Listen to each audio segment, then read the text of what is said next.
Yeah, so thanks for having me here tonight. It's very interesting hearing about a lot of your different businesses and different ideas, and I hope I can offer some connection to all of that. So to answer your question, my background has always been in what's commonly known as the industrials. So craft work, anything contractor related, distributor related, construction, all the way to distribution, manufacturing, any type of projects that have been built in your community, in our community. I've sold something into all of those. The Bay Bridge remodel, I redesigned the irrigation on the entire entry, all those palm trees coming in. I actually designed the irrigation for that. Why? Because I was a salesperson and I was calling on landscape architects.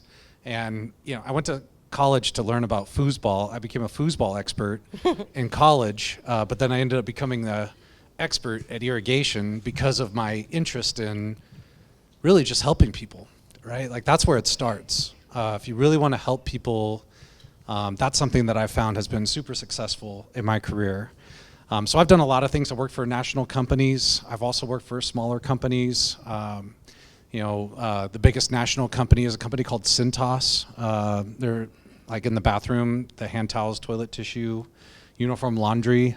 I started there in college, and I realized after 4.5 years of working there that there must be some other way to make money than selling toilet paper. And then I graduated into landscape maintenance and worked for a large landscape maintenance firm called Landcare. They were owned by ServiceMaster, which is a Fortune 500 company, or was a Fortune 500 company at the time. And then I got a job with Rainbird, which is an irrigation manufacturer. And I had 5 different roles with them, from individual contributor to manager to executive. And then I got a job in the pump world with a company based out of Portland, Oregon, called Mitchell, Lewis and Staver, where I was, graduated there, became vice president of sales, ran their sales infrastructure for 5 years. We had 20 locations, $125 million. And then now I work for Franklin Electric, which is a really big company, and they're a $2.3 billion business, but I manage just a fingernail clipping of that. It's about $55 million a year, the industrial piece of that business. So anyway, in all those experiences, it's been, caring about people, being sincere about that interest, about who they were, what they're looking for, and then making some type of connection that forced us to take action. What, across all those kind of varying positions that you've really been a part of, how did that experience shape your perspective or the way that you think about taking a product to market? Yeah. So just being a sales guy, imagine being a sales guy, right? Imagine being on a submarine, right? Like, better know what you're doing, right? But if you're a sales guy, typically the first thing you're thinking is, where's all my resources? Give me all the things that I need so that I know how to sell. We call that, in today's terminology, as sales enablement. People use like sales toolkit or something like this, but that's what a salesperson really wants, right? Is all of these tools that are going to enable him or her to get out there and talk about what it is that you're representing. And throughout my career, those companies always had a pretty good value proposition about what it was that they offered and how it could help people. And at many times, I really believed that we had the best product for the customer. And when I believed that I had the best product for the customer, we were very successful because of it, right? That belief, right? It comes through your pores, right? It's hard for people to ignore. Like the 2 customers that you got, like, there's something that you did to get those customers, I'm sure. But it comes through you, and then it comes through them, and then now, the ball starts rolling, right? Yeah. So I'm super excited to have this conversation with you because we know that founders don't fail because they lack good ideas, right? It's really about all the things that you're going to talk about tonight, the skills, the competency, is what really moves the needle in success and failure of a business, right? So So I want, as Mike is talking, I want everybody, and we have some handouts that will kind of help guide the conversation, that if you want to add your own notes to this as we talk. But I want Can you... I preface this real Yeah, quick? yeah. So, like, don't judge me, number one. Don't judge me. Just know that I'm the same as you, right? I'm just trying to get better at what I'm doing, and I hope that you guys are on the same wavelength as me on that. So what I put together here for you all is just a bunch of thoughts that I have that are very meaningful to me in my approach. So on the top section above that big black line is kind of like, I don't know, some books that I really enjoyed, a little bit about my background. And then below it gets into all these other specific categories that I use almost every day. So my current title is Senior Business Unit Manager for Franklin Electric, covering all of North America. And there's a lot of conversations that come along with that job, right? It's not just helping my salesperson out or my production person out. It's a lot more about how do we solve problems? What is the root cause in this problem, right?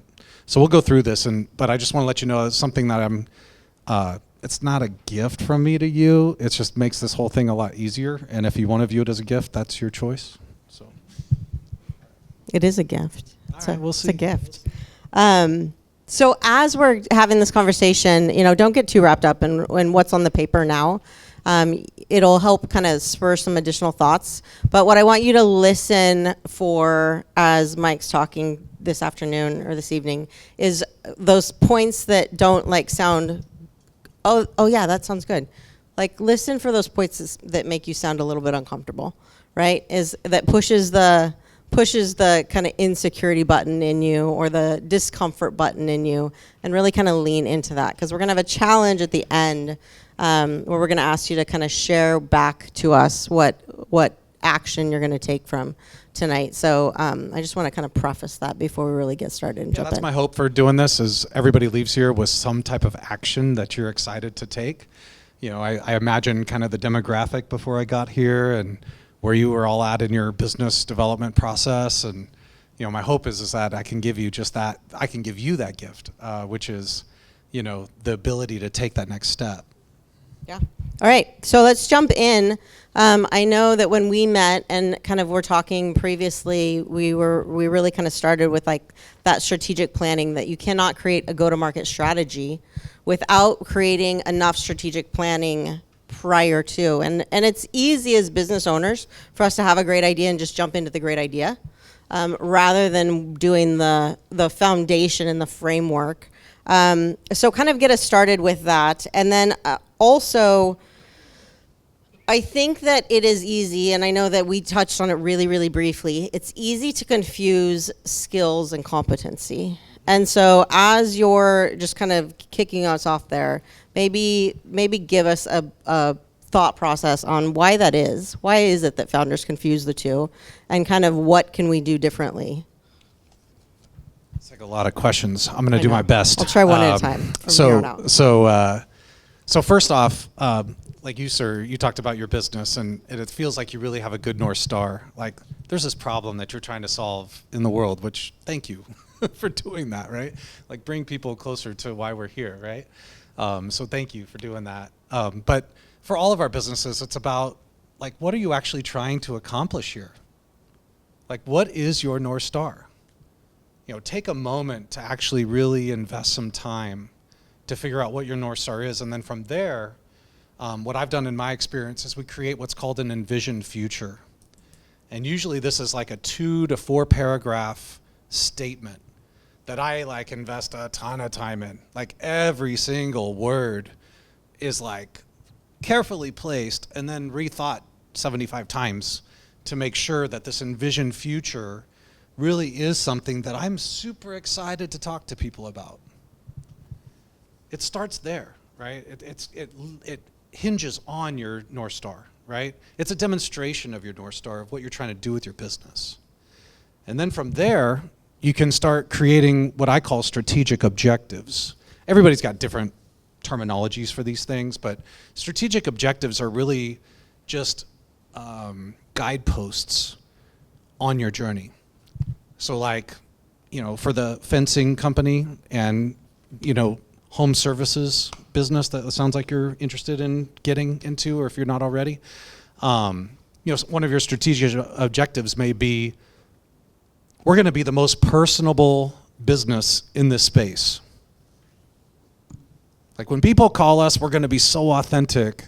And when people call us, we're going to make them feel good and like normal about this experience. That would be one strategic objective, right? Another one may be for the web design business back here. It may be something like, we are going to lead with a connection to their business's North Star. We are not going to create without having a complete understanding of what their envisioned future is. That would be another strategic objective, right? So you kind of have like these guideposts, and you could come up with 3 to 6 of those, right? Like you don't need a bunch of them. And then if you can't get those boiled down, that's your problem, actually, right? Like you can't do everything for everybody. So let's figure out what it is that we're doing and coming up with our good guideposts. And then, but the next thing is just those initiatives, right? And initiatives are specific projects that you're gonna endure. So one example may be with yours. I apologize, I don't understand exactly what you're doing, but it sounds like a training video or something. You're helping people understand how to buy online. One of your initiatives may be, to develop our long-term glossary of items that we're going to teach people about. So that would be a project, right, that you're going to complete at some point. And within that, you got to talk to a lot of people. You got to like figure out what that is. You don't even have to figure out the pricing necessarily. Just what is this? And we're going to figure this out. We have this big thing to do. So every business has that, right? They all have something that is going to be more than just the normal day-to-day, that you need to take some time and really invest and build. And then I think you talked about skills and competencies. Yeah, the difference between skills and competencies and the confusion.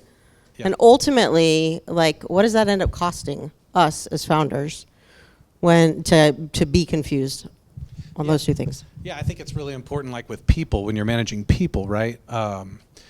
Skills would be the how-to. How to build the fence, how to build the website, how to rent the RV, right? There's all these how-to, and then you do develop skill in that. How to clean the RV, how to repair the RV, how to document all of that. And then people get good at that, right? The longer that you're doing that, Benjamin, the better you'll be at that, right? So ultimately, those are skills.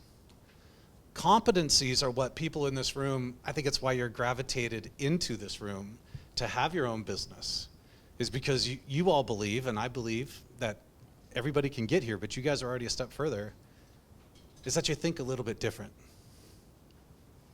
Why else would you be in the room? If you didn't think that you thought differently, you would just work for somebody and clock in, clock out, right? But you're not, you're here. And so the competencies are the way that we think. So, like the how to build a fence, yes, you put the posts in and the cross beams and you put the fence boards on, right? But the competency is how we're gonna load the truck, how we're gonna articulate that and the unloading process to the customer, how we're going to listen to the customer to understand that we can't trample these rose bushes in the process, right? There's some consistencies there, right? It's more the way that we do that. Like when you have an ace salesperson selling this fence as an example, they're in there talking to the homeowner. Hey, we're excited to do the fence. Thank you for accepting our bid. And why don't we just walk through this whole project? Versus, we'll be here on Tuesday.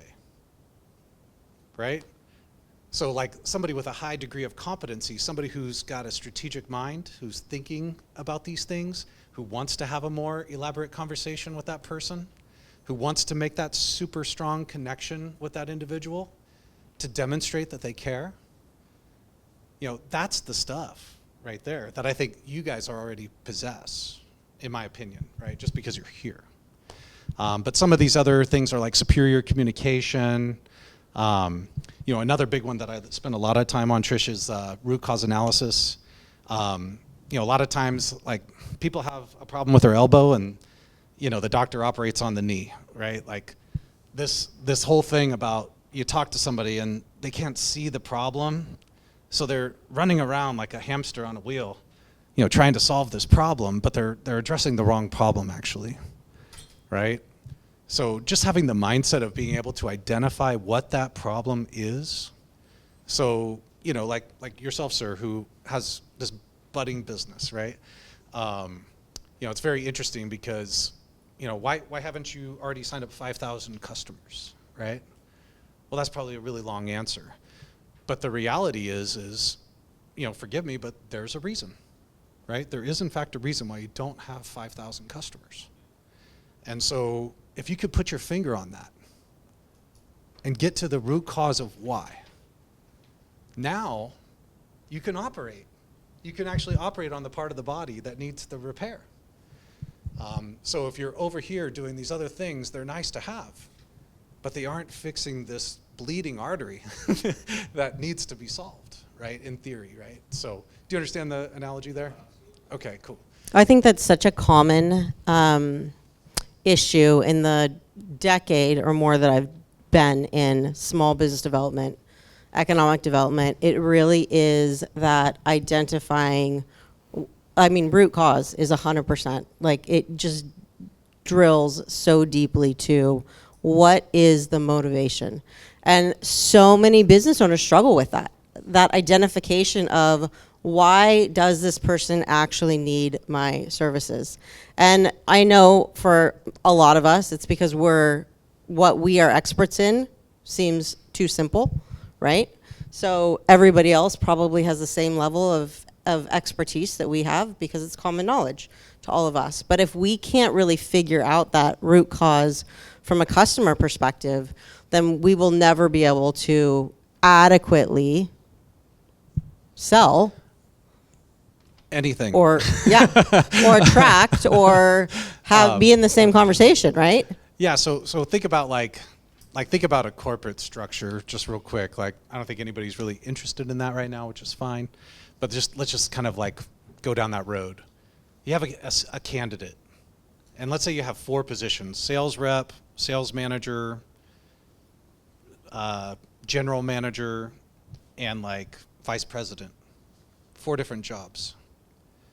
So this one human comes in, right? And we've got 4 different jobs. What determines which job that person actually gets? Yeah, it's all these, right? Skill set, communication. But how far along the road did you get? How enhanced is your skill? How enhanced is your competency? Your competencies? And communication would be one of those, right? Your ability to communicate. But for me personally, I believe that they're both super valuable, but the competencies are the ones that actually take investment and focus. Like, you actually have to invest and really think, what is the root cause here? And then once you have that root cause identified, is it a simple problem or is it a very complex problem? And then taking diversity of thought among a group, helping people. I always said one of my biggest tenets that I'll take credit for, because I came up with this one, but it's leadership starts when you ask for help. If you don't ask for help, like, good luck. Like Steph Curry, like he can't win the basketball game by himself. There's 4 other guys out there, right? He has to pass the ball. He needs them to help on defense. Like, he wouldn't be what he is today without the people that he's playing with. And he has to every year kind of reinvent that team, right? And come up with a new way to connect the team, to get them excited.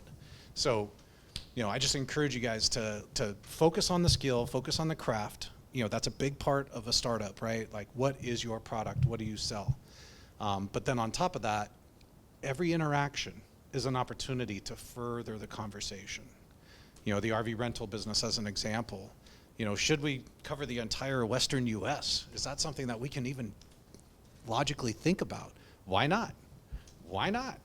Right? Like, there's something holding you back, right? And coming up with that root cause, and I'm not sure what that would be, but any one of your businesses, if you can think it, you can achieve it for sure. You can absolutely do that. Yeah, for sure. I know that one piece that often doesn't get near as much attention, sometimes we start with the ideation around the strategic plan with our, our vision and all of that, and we maybe invest the time in doing that, but oftentimes we don't give the revenue side of strategic planning enough attention. Yeah.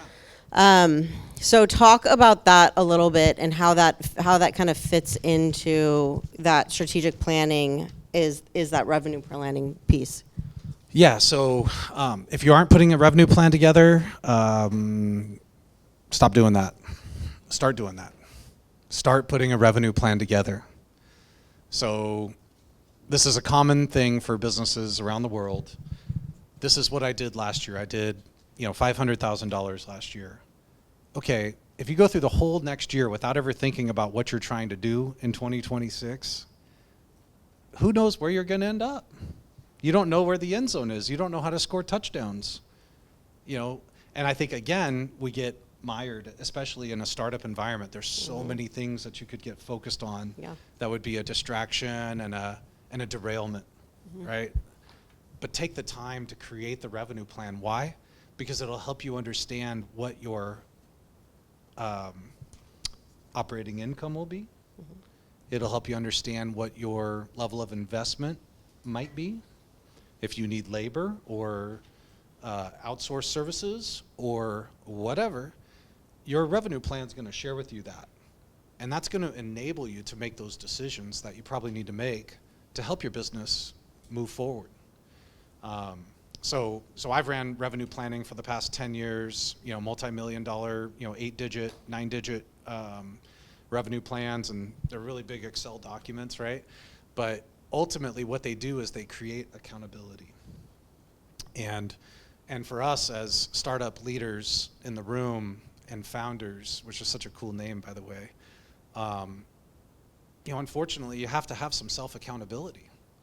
You don't want to be at the cocktail party 5 years from now saying, somebody asks you, so how's that music thing going? Or how's that fence building thing you said you were going to do? How's that RV business? 5 years from now. Oh yeah, we're tugging along. Verse. You know what? I sat down and figured out what I wanted to do 5 years ago. And I put together a plan. I put together a 5-year plan. And my revenue today is $500,000, but in 5 years we wanted to be $5 million. And so we put that together and we started realizing the investments that we need to make. And so we had to actually get really focused on where our money was going as we were growing. Because just so everybody knows, it takes cash to grow. If you don't have cash, it's real hard to grow, okay? And that means disposable cash, right? Not cash that we need next month, disposable. And so you have to accrue that, build your balance sheet, so you're in a position to make investment. But the revenue planning will help you do this, and that's why it's so critical. And it gives you a guidepost on how big your Christmas party is, right? Yeah, so, right. If you beat that thing to death, like, party on. But if you miss it, everybody's gonna get one of those M&M candy canes. So that's it. I think that it also, the one thing about spending the time really digging into that revenue model and that revenue plan also helps founders know when, know when is the right time to scale. I know that it's a struggle oftentimes. I cannot tell you how many conversations I have with people that are like, I know I need to hire someone, but I don't know if I can afford to hire someone, right? So really getting strong on that revenue model is really what tells that story, that allows you to assign those roles and responsibilities, allows you to scale and grow. It also allows you the opportunity to see and know when is the right time for me to take on debt? So one of the biggest mistakes that people can do, founders can do when they're scaling their business, is not access capital quick enough. So and an example of that is I'm gonna grow and I'm gonna scale, and it's moving really fast, and I'm getting the sales that are coming in, but I realize that I'm gonna need some infrastructure, and as it's happening, I'm just using my personal credit cards to fund that scalability. And then I hit a point in time where I recognize that what I need is actually more than that. So because I haven't done that revenue modeling, because I haven't spent the time really investing in that infrastructure of the financials of the business, then where am I at, right? Yeah, and a big part of that too is margin, or money in your pocket, right? After it's all said and done, is just as important as revenue in the planning process, right? You have to know what your margin scale is going to be. And so when you look at that, you could plan, let's say you're going from 500,000 to 5 million over 5 years. Well, in year one, if you're operating at 20% margin, maybe that's okay because you're the only person there and you can afford this 80% overhead in material costs, labor, whatever.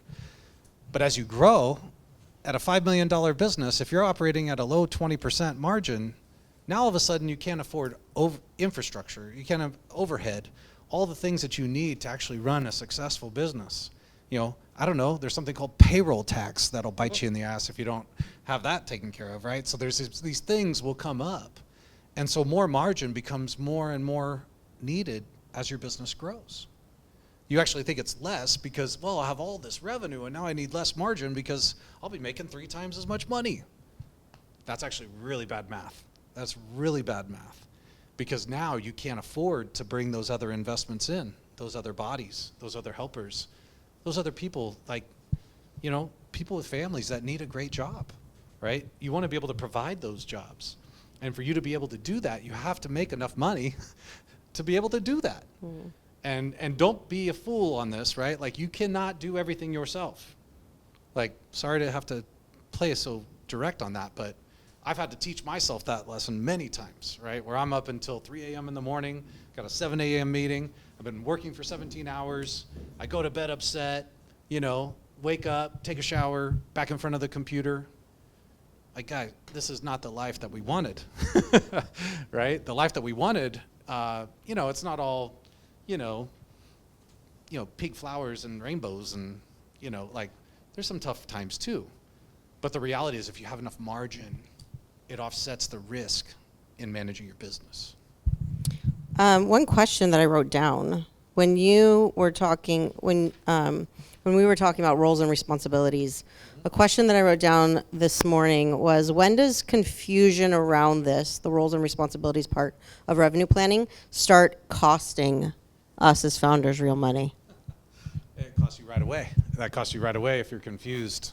Like, a show of hands of who has employees today. Okay, so a handful of you. If you're going to ask somebody, like, imagine like a young family, and the mom had been home for a while, watching the kids, doing a great job, and she wants to get back in the workforce, and you know her, and you think that she's got all these skills, and you're going to hire her, right? You're going to hire her to come in and help you do whatever. Think about the pressure on that woman in that moment, right? Like, she's got to allow the kids to go to childcare. She's got to learn this new skill. All of her girlfriends know about it. They're asking her all kinds of questions about what this is and what it's going to be. And there's all this stress, right? And then all of a sudden, she comes to work for you, and you're like, yeah, I'm just glad you're here. I need you to do this. Good luck. Here's the keys to the building. Here's your login, and good luck. Like, imagine what you've just done to this person, right? And you're going to pay her, right? Let's just say $50,000 a year, just for rough cut math. Okay, so now she's making $50,000, so it's costing you $1,000 a week to have this person come in and help you do something. Oh man, if you had taken the time to really think about what you were going to ask that person to do, if you had really put together the training program that goes through these 19 things that are deliverables for her, for your business, and then when she came on board, you were sitting there ready, had breakfast made. Don't eat breakfast day one. I'll have it for us. We're going to have coffee, and we are going to talk about the things that you're going to do in this job. And I'm going to make sure that you're successful. When she gets home that day, imagine what she tells her husband. Imagine what she tells her friends. You know, now she believes in you. And that $50,000 might be the best investment you ever made. And now all of a sudden, you can duplicate yourself. Oh, all those things I was doing, I don't have to do anymore. Thank God. Thank God. It's one less thing for me to worry about. And now I can focus on these other things, which is another thing you should focus on before you hire her. You know, if you're going to make the investment, your role is changing, right? So, you know, for all of you, I think we all should really think about that point of when we're going to hire somebody. What are the things that we can delegate to somebody and give them the opportunity to be successful with? Like, if you can't do that, then don't hire them, because it's going to cost you and it's going to cost them. Yeah. And then if you do that well, what are then you going to do? What are the different things you're going to spend your time, like in the fence and home services business? Oh, I'm going to be able to sell more. I'm going to be out there in the public more. I'm going to knock on more doors. I'm going to work on our website. I'm going to do all these things. I just need this person to manage the billing, the follow-up for the scheduling, and manage the guys and make sure they're all here on time or whatever, right? Yeah, even in a contractor situation, right? Like, even if you're bringing in a contractor, having that full scope of what those roles are, what success looks like, really, right? Like, what is that expectation? And it's common that we get so busy in the day-to-day operations of just getting all the things done that we don't take the time to really. Yeah, like you two guys have the website, right? Like you were just mentioning App. a contractor. Yeah. Or not a web, the app. App. Sorry. I don't know. Close. So you're creating this app, right? And let's just say that you do need to hire a contractor for something, right? Like something you guys need some help with. Again, leadership starts when you ask for help, right? Get somebody who's a professional to do whatever it is. But it comes back to what we were talking about earlier. That would be an initiative. An initiative would be to define, why would we hire these people and what do we want them to do? Hey, here's all the things that we want. Here's our North Star. This is what we're trying to accomplish. For this specific project, these are our data requirements. This is our data mapping. This is how we want to see all of this come into play. This is the view that we want to create. This is the outcome. This is how we want to measure success. We want you to build it just like this. If you can't describe it that quickly about what you're hiring that contractor for, don't do it. Don't do it. You're going to have a lot of problems. So when you start outsourcing things, you better figure that out on the front end. Like with the automotive business, right? Hey, we talked about hiring employees. You may look at this gentleman in the back for like a website or Google ads or whatever to try to get your business out there more. And if you're going to do that, I encourage you to really have some good thoughtfulness around, what do I want to do? Who is my market, right? And that's something that we haven't talked about yet. Yeah. Well, let's just jump into kind of go-to-market strategy. If we've invested the time in that strategic planning, we've invested the time in that revenue strategy, then where do we start from that? Like, what is that next piece? Yeah. So for me, imagine like a car. The engine under the hood is the sales effort, right? In a lot of businesses, that's a sales team, right? They're just running and gunning, doing what we told them to do, just going to market, right? The transmission in the rear end is usually like production and operations, producing the product for the customer. It's always been my belief that the marketing is actually the driver holding the wheel, determining where this business is going to go. So who are we focused on? What is the market that we are trying to attract? So we'll use the automotive one yet, so I haven't used that one yet. But I would imagine the automotive business, like, I don't know, within 15-mile radius, is that fair? 20-mile radius? Yeah. So that's your market, right? And then you start to kind of digress into the details of that market. Well, people that have cars that have over 50,000 miles or maybe over 100,000 miles. People of this socioeconomic level. Not to say that it's a perfect model, but this, you can start to kind of put together a picture of who this customer is. And then, so you start defining the market itself. Once you've defined the market, that's where we get into the 5 Ps. For those of you who went to college, it's the 4 Ps, but now it's 5 Ps. I didn't create this, but it's product. Thank you, Brian. Product, price, placement, promotion, and the 5th P? People. People. Okay? So on the product, it goes back to the whole planning thing. Who are you? Who are you going to be? What do you offer? And then actually detail that out. So, you could probably fix a car in a million different ways, right? But there's a couple primary things that you can do. Startups, radiator, full engine replacement, whatever, right? Like there's some things that you could probably detail out, right? And so you define like the services that your business offers. So you have the market and the services. The services are actually the product that you sell. And then what was next? Place. Okay. So how do you compare against the other people here in town? How do you compare against the car dealerships in town, the other, standalone facilities? How do you fit into that? Well, my suggestion is you'd actually be more expensive because you're going to come to you and you're going to have this truck with everything that you need, and then you're going to go to O'Reilly and come back and you're going to fix that car in place, which is a tremendous value, right? So that's the position, right?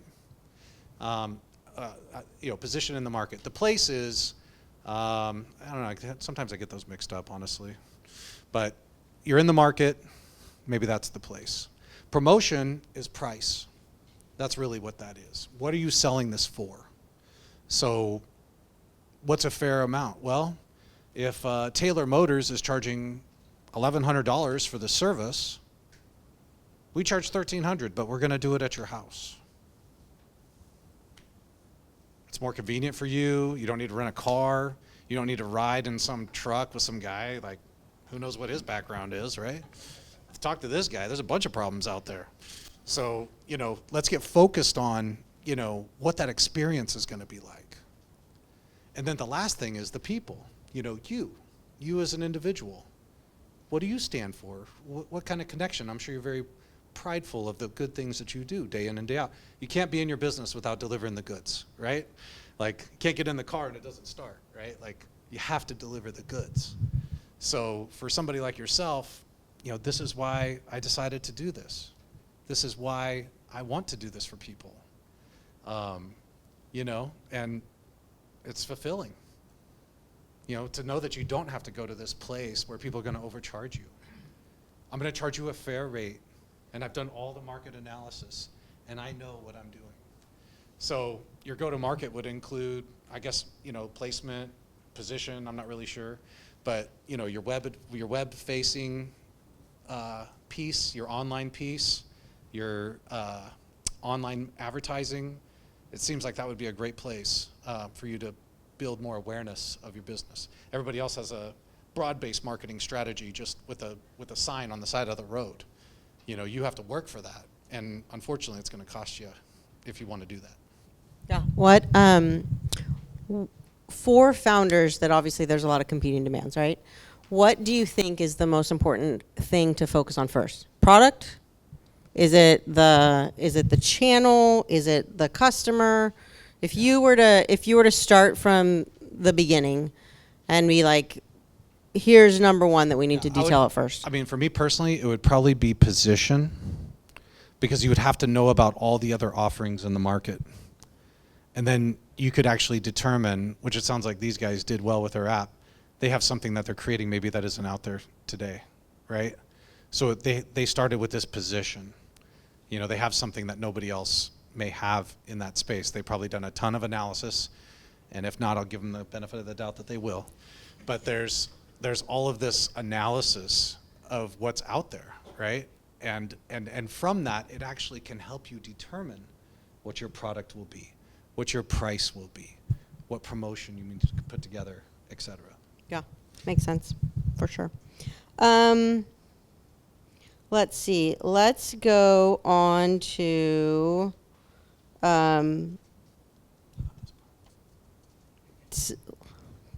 okay. Let's go on to sales process. Yeah, it's very exciting. Very exciting stuff. Like Go you ahead. say, like why do you think, Trish, that people struggle to get to the point of revenue? What's your assessment of that? Clarity of the market is number one. Number two, it's scary to go out there and ask for a sale. Like it's you're asking someone to value you. As a founder, we get a little mixed up and a little overly emotional about the product or service that we provide, that somehow it's a extension of who we are as a human being rather than it being a product or service of itself. So that's definitely, right? Like we can come up with ideas all day long and create new products all day long, but then don't actually get out there and do the sales. Yeah, so I'm sure some of you, if not all of you, have heard the term that sales is a game of numbers. Have you all heard that before? So I really want to help you, this group, just think about this maybe just one more time, even though you probably have already heard it.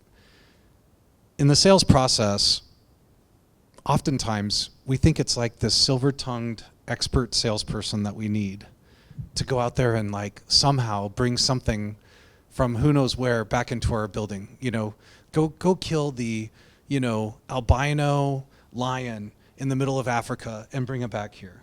Like that's actually like the approach we're taking right now sometimes when it comes to generating revenue, right? Like we don't even know what we're looking for, and if we're looking for something, it is this such an exotic possibility, right?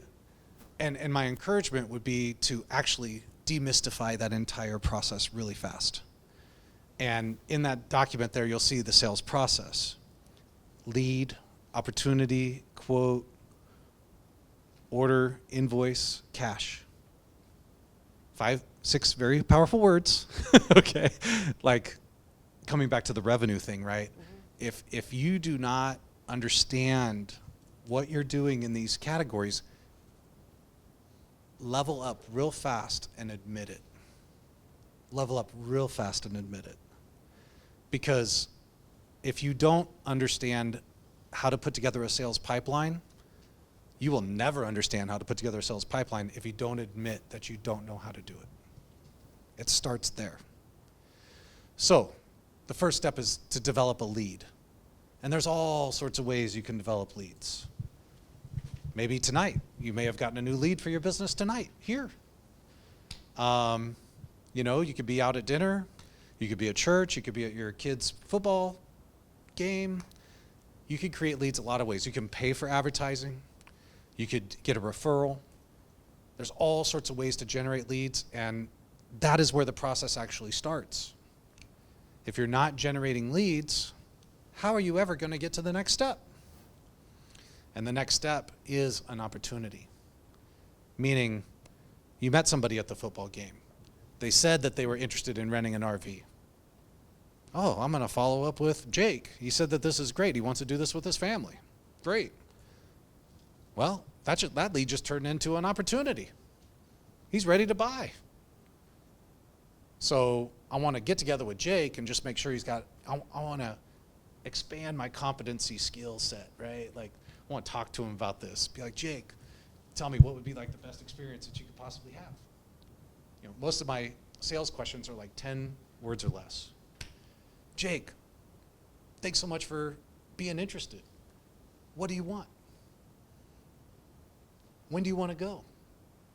Like, these are such basic questions, but these are the critical questions that must be asked so that we can get him on the road and enjoying this thing with his family like he wants, right? We're trying to help him, right?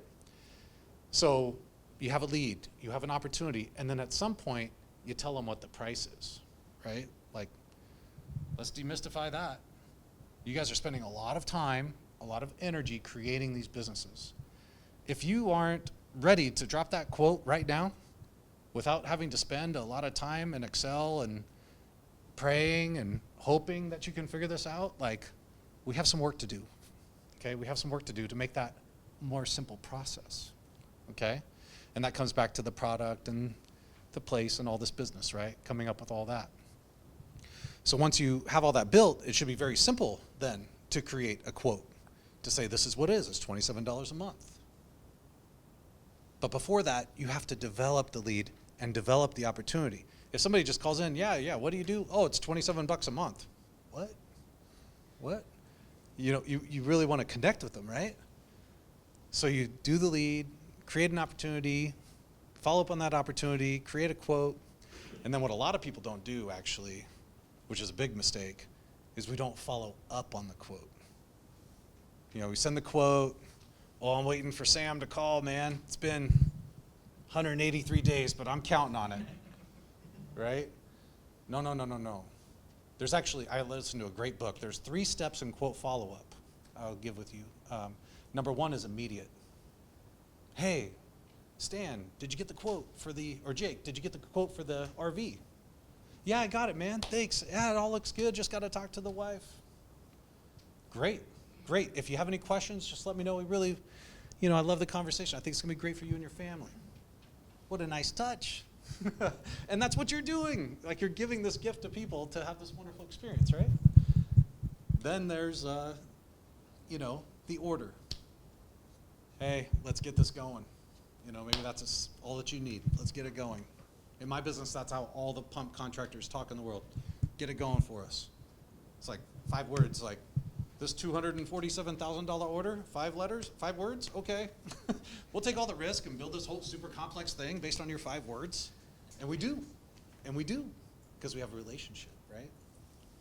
So you get the order, make sure everything's in position, and then ultimately provide the invoice after the experience, and then make sure you get your cash, right?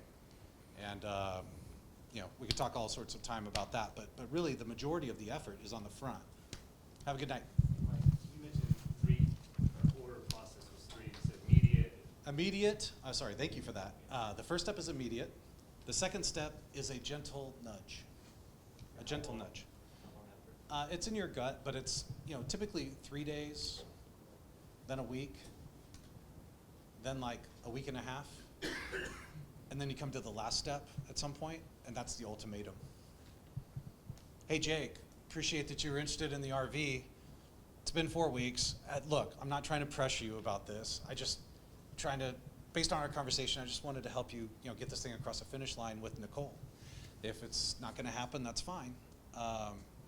But I just want to let you know I'm not going to follow up on this anymore. It creates action. The gentle nudge is a nice reminder to create action. The immediate is to measure how ready they are to actually do this, right? So you can look at that after you provide a quote. Well, I'll give them a gentle nudge. Did you give them an immediate? Because if you're on it, you're doing the immediate. And sometimes that's hard, but you can give the gentle nudge and an ultimatum over time. Thank you for that. I think that the theme, though, that I'm hearing with that really is around the system, right? Absolutely. Like creating the pricing system. So many people, I work with clients all the time that they have a promotion business, and they're like, I just don't have a standardized pricing strategy. And so creating that standard pricing strategy eliminates the need for them to then say, well, I know this person, they're a good friend, they're an old customer, so maybe I should price it this way rather than this way, right? So if we have those systems in place that take all that kind of guesswork out of it, and well, I'm like feeling a little angry today because I had a customer that was a jerk, so everybody's getting a higher price today, right? Yeah. Like, it happens. And there's variability in some of our costing, right? Like, Right. Sometimes it's hard. Like, you got to get the current price, but you should know what your markup is, and you should know what that means to the overall equation of your business. Right. Right? So you don't have to have it like this perfect spreadsheet with all the pricing built. You just have to have a system that's reliable. And earlier when I was talking about the pipeline, creating a pipeline and admitting if you don't have this. Well, if tonight is the first night you heard about the 6 steps of the sales process, bring that back to your business right away and start counting the number of leads you have. Count the number of opportunities you have. Document them. Yeah. Write them out. Yeah. And trust me, you'll sell more. If you take that effort, you will sell more. There's no doubt in my mind. Yeah, for sure. It also, I think it's so important to do that tracking when oftentimes you recognize, especially if you're in a business that's kind of a service-based business where there is a level of like prospecting, right, that you're doing. There's a referral structure to your business. If you're not doing that tracking at the end of the year where you think this is where the majority of my business is coming from, may be completely different than where your business is actually coming from. And so how do you know how to double down in the next year of where to focus your time and attention on from an outreach perspective, from a relationship building perspective? If you think that the majority of your business is coming from here and it's actually coming from over here, if you're not tracking, you have no idea where that, hey, these are where my referrals really are coming from. These are the markets that if I'm spending the time investing in these chat rooms or whatever, every time I pop into one of these chat rooms, I make 10 sales. If you're not bothering to track that, then you haven't created the system that really allows you to be successful in the future. Absolutely. Efficiently. And you can count the number of those, but the reality is what you're really trying to track is your win rate from one step to the next. How many leads does it take to get an opportunity? How many opportunities does it take to get a quote? How many quotes does it take to get a sale, right? Those numbers matter because once you understand that you need to do, you need to get 25 opportunities to sell 5, or maybe I guess the math would be 5 to 1. Hey, if you have 4 opportunities, you only need 1 more, man. You only need 1 more. You're going to get the next one, right? It's just math. Yeah. I was just going to add that you can define what you think a lead is, but there also may be casual conversations that you want to track too, because you may be able to develop them. If you don't have a tracking system, then you're not going to track those casual conversations, which could be missed opportunities. Yep. No, absolutely. And it's such a good conversation because it's a reminder to all of us that we're forgetful, that we don't remember everything, and we do the best we can to build our business. And at the end of the night, we put our head down, and we're thankful for the opportunity to do it again the next day. But the reality is we can do better. All of us, myself included, we can all do better. And the tracking is one thing, but it's also like in the moment knowing where you're at in the process too. Recognizing where you're at, what that next step is going to be, and then in your communication, as you're driving these people to that outcome, right? I find myself I do a lot of strategic planning with customers now, and like they're running a $100 million business or whatever, and we're selling them $1 million or $3 million or something, and it's a fingernail clipping to them, right? Like it's not that important, and so I don't care about that.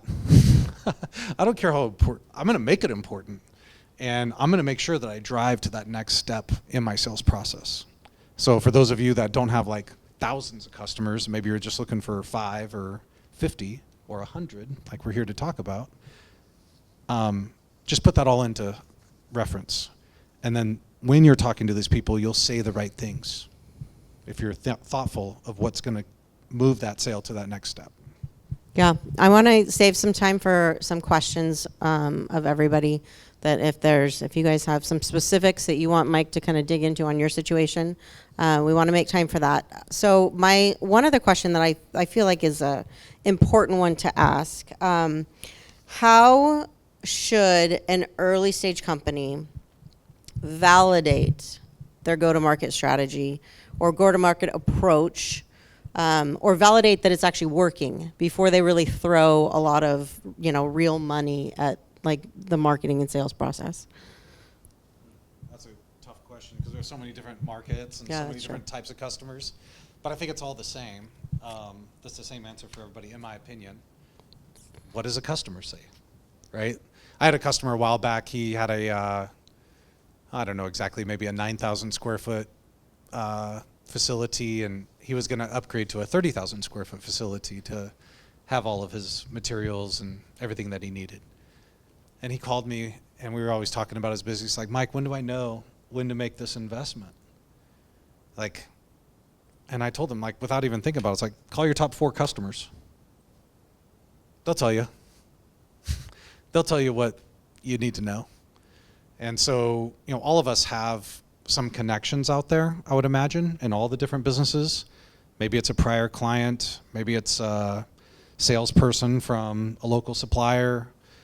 Maybe it's, you know, some industry leader. You could talk to these people and they'll give you advice. They'll give you helpful points. You don't have to figure out that answer on your own. Actually, if you do it by yourself, you will fail. It's actually that simple. So you've got to reach out and ask for help. And for those of you who have customers, like the mobile automobile business, auto repair, I love that business because it's like every time you have an interaction with a customer, they're a new source of like information because the market today is much different than it was 20 years ago. So, hey, how easy was it scheduling the appointment? You know, you could send them a little simple, you know, what is that, Microsoft Doc online, you know, survey, and boom. And now you can track that from all of your customers, all their responses, and you can see the trends, and it'll tell you what your next move is. Hey, it was easy to do the online form, but you weren't able to get out here for 14 days. It would have been great if you could have been out here in 2 or 3. Oh man, I'm just so busy. Like, maybe I do have enough business to make a hire, right? So that's, I think the customers will tell you. Yeah, for sure. Okay, so let's open it up to audience questions. So happy to have Mike kind of deal with anything. I think though maybe let's, well, I don't know how this will work, but my thought process was like if we bring some real issues to Mike, like let's identify what's something we can fix in the next 90 days, right? Like what would be something that we can kind of shift, change, fix in the next 90 days that you could identify? All right. So, sorry, I was trying to remember my questions. I might be off of what you just said. Okay. So, as most of us probably in here, we're really good at making our product, and that's why we went into our business. So, this concept is good to us because, you know, unlike Field of Dreams, you know, things aren't going to happen just because we built it. I think I got a lot of information from what I have. The thing I still have a question on, and I'm sure it'll be different for each person, but maybe you can give me a general thing on this. How do you communicate with someone who has no idea who you are to becoming a lead? Obviously, we're going to find it through all this other stuff, but like, what is in it? Maybe it's that envision future kind of thing. But how do you communicate someone real? Because a lot of times you got like elevator pitch. You got a quick turnaround. How do you? What kind of framework do you use to word what you're going to word? I do have a framework for that. Okay, thank you. So I used to sell toilet paper and laundry service.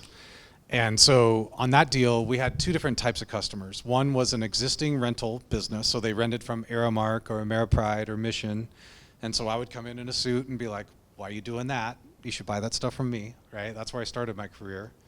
And the other call was somebody who didn't have a uniform laundry program.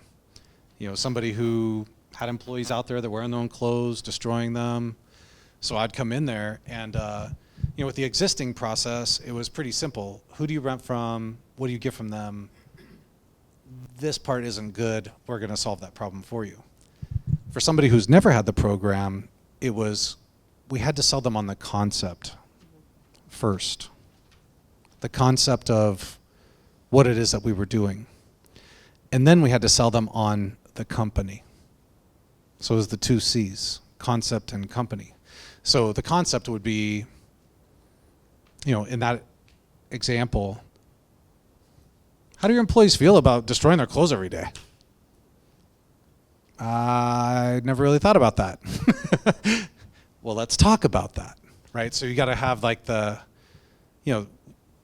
coming up with the kind of like a list of some questions, some 5 or 10 word questions that are super meaningful to open up the conceptualization in their mind. So, are you happy with what you're doing here?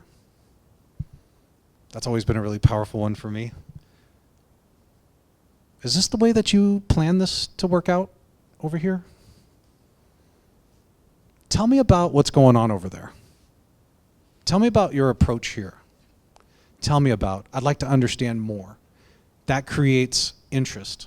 And it shows that you're curious, right? People don't care for us if we aren't curious about them specifically. We haven't talked much about the STEM business, right? Like, I love that business, by the way. Good luck to you. We look forward to seeing you kick some butt. But like in that business, like that's just free time that people have to give, right? And so how do you get that? Hey, you're an upstanding member in our community. Your business is noteworthy. And I want to come talk to you about the future of our business in this market. When can I come by? Are you selling something? I'm not really selling anything. I want to make a connection with you and your business and the future of your business. Okay, come by. But the concept is what we're focused on there. Who else? Other questions?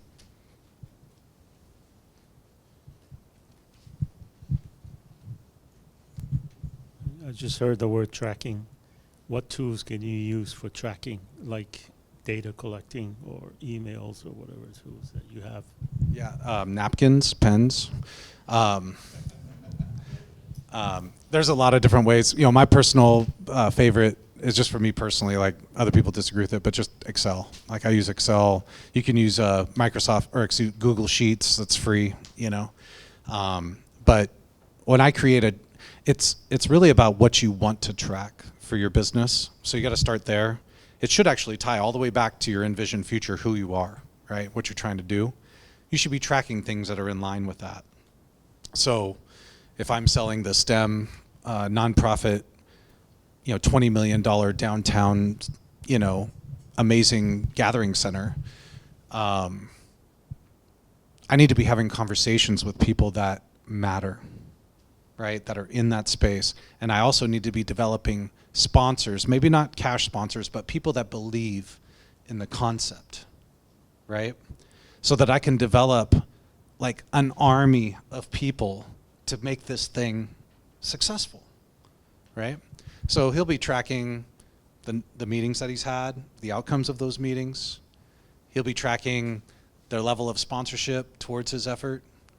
There'll be, their willingness to participate in future events, their willingness to carry signs in front of the city hall if necessary, right? Like there's all sorts of different things that he could track. So each business that I'm sorry, what kind of business do you have? Clothing, just clothing. That's something everybody uses every day. Got it. Just clothing. Art. Okay. His own art printed on our clothing. Yeah, so if you have like a website, I'm sure you can track clicks, eyeballs, number of visits. You can send out email through a lot of different tools out there that will check click rates through your emails that you send. There's a lot of tools out there. This guy right here knows all about all that stuff if you're interested. But yeah, and then how do you create that lure into your business, right? And it comes back to the lead generation thing. Are you doing fairs? Are you, doing social media? What are you doing to put this in front of people? Because I get that all the time, actually, and I buy it. Cool shirt or nice shoes or new ski gear, right? Like it's almost like I know when I get home it's going to be a new shirt, ski gear, and shoes, right? As I just mentioned it, right? So how do you make that connection about your business to the market, right? So there's a lot of things that you can do there, and a digital asset like this gentleman here and what he does, or somebody he knows would be really helpful for that. Well, I just want to say thank you for putting up with me for this past hour. I hope I gave you just a couple things to think about, maybe a yes or no. But like overall, like, I'm on LinkedIn, so you can find me there. What I printed for you is for you. Just use it as you see fit. I have done some consulting. That's not my business, okay? But if you wanted to talk about that, I'd be open to have that conversation. Generally speaking, I love Reading. I love the city, and I felt like this was an opportunity to share why I'm always gone. And so I'm always traveling around, and if I can help anybody in this room with whatever it is that you're working on, just reach out, and probably LinkedIn would be the best. My name's right there on that document there, so you can find me pretty easy. Okay?